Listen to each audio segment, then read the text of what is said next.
किसान भाइयों नमस्कार। खेत खजाना यूट्यूब चैनल में आपका स्वागत है। आप जानते हैं कि खेत खजाना यूट्यूब चैनल आपके लिए तथ्यपरक जानकारी लेकर के आता है और आज भी जिस विषय पर हम बात कर रहे हैं वो बहुत महत्वपूर्ण है। इसलिए महत्वपूर्ण है कि अब डीएपी की जरूरत पड़ेगी खेतों में और डीएपी के रेट बढ़ रहे हैं।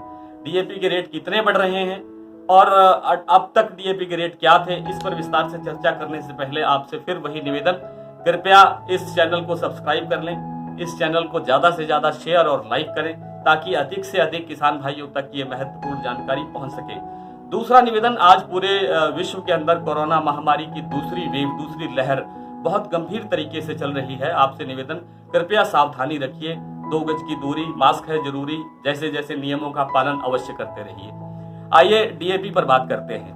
हमने लगभग 1 माह पहले आपको एक वीडियो दिया था जिसमें आपको बताया गया था कि डीएपी के रेट जो है अभी कुछ दिन के लिए नहीं बढ़ेंगे, यानी डीएपी पुराने रेट पर ही आपको उपलब्ध होगी, क्योंकि अधिकतर कंपनियों के पास पुराना स्टॉक पड़ा था। ये अप्रैल महीने के पहले हफ्ते की बात है, आज मई शुरू होने जा रहा है, तो मई के अंदर अब जो है डीएपी के रेट बढ़कर के आने वाले हैं। हालांकि कई कंपनियों ने अपने बैग्स के ऊपर, जो कंपनियों के बैग छपते हैं जिनमें डीएपी भरा होता है, उनके प्रिंट पहले से ही बाजार में आ गए थे, उपलब्ध हो गए थे। लेकिन कई कंपनियों ने ये कहा कि नहीं, अभी रेट पुराने ही लागू रहेंगे, यानी डीएपी का एक बैग, 50 किलो का बैग केवल 1200 रुपए में ही आपको मिलेगा। लेकिन अब स्थिति क्या है? अब जब चारों तरफ नजर दौड़ाई जाए तो किसी गोडाउन में, किसी दुकान पर, किसी खाद विक्रेता के पास डीएपी उपलब्ध नहीं है। और जिन कंपनियों ने अभी यानी इसी हफ्ते के अंदर डीएपी बाजार में उपलब्ध करवाई है, उसका रेट बिल्कुल नया है और वो रेट है 1900 रुपए प्रति बैग। हम आपको कुछ बैग के नमूने दिखाएंगे, उन बैग के ऊपर आप बड़े गौर से देखिए, उनके ऊपर प्रिंट किया हुआ है कि एमआरपी 1900 रुपए, सारे टैक्स मिला करके 1900 रुपए टैक्स के साथ, विदाउट टैक्स के साथ, विद टैक्स के साथ आ गई है। तो अब इसको कैसे समझना चाहिए कि ये डीएपी के रेट कैसे बढ़े, क्यों बढ़े?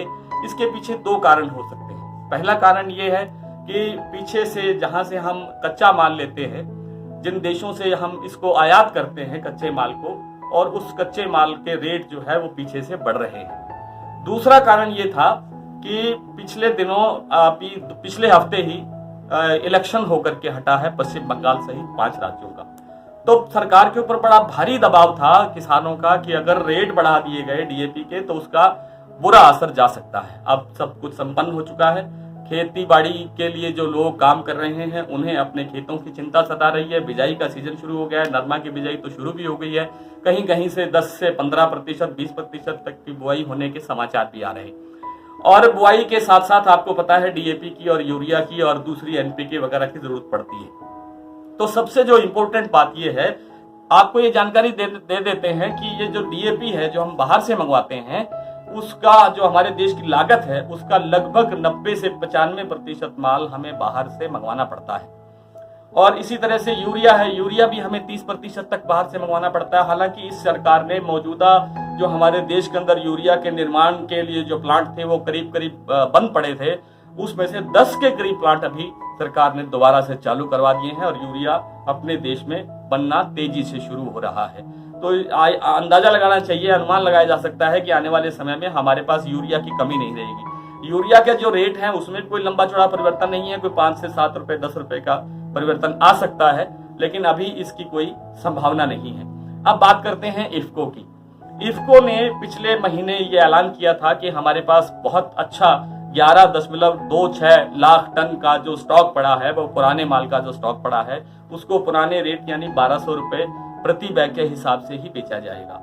आज भी इफ्को का ये कहना है कि पुराना माल तो उसी रेट पर ही बिकेगा, लेकिन जो नया माल है वो अभी उपलब्ध नहीं है बाजार में। इफ्को ने अभी बाजार में नया माल नहीं उतारा है और अभी तक किसी भी स्थान पर हमने कई जगह से सूचना एकत्रित करने का प्रयास किया, कहीं भी अभी तक नया माल नहीं आया है। लेकिन ऐसा समझा जा रहा है, ऐसा माना जा रहा है कि डीएपी के जो नए रेट, चाहे वो इफ्को है, चाहे वो चंबल फर्टिलाइजर है, चाहे वो एनएफएल है या किसी भी कंपनी के रेट हैं, वो संभवतः 1900 रुपए बैग के आसपास ही आएंगे।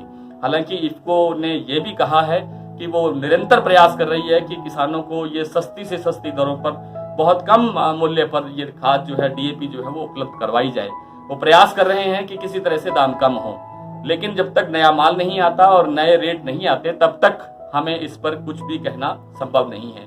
फिलहाल हमने डीएपी के बारे में इफ्को के भी कई बड़े अधिकारियों से बात की, जहां से सूचना मिली कि हरियाणा प्रदेश के लिए अभी भी 9,000 टन के करीब माल उपलब्ध है और इसे पुराने रेट पर उपलब्ध करवाया जाएगा।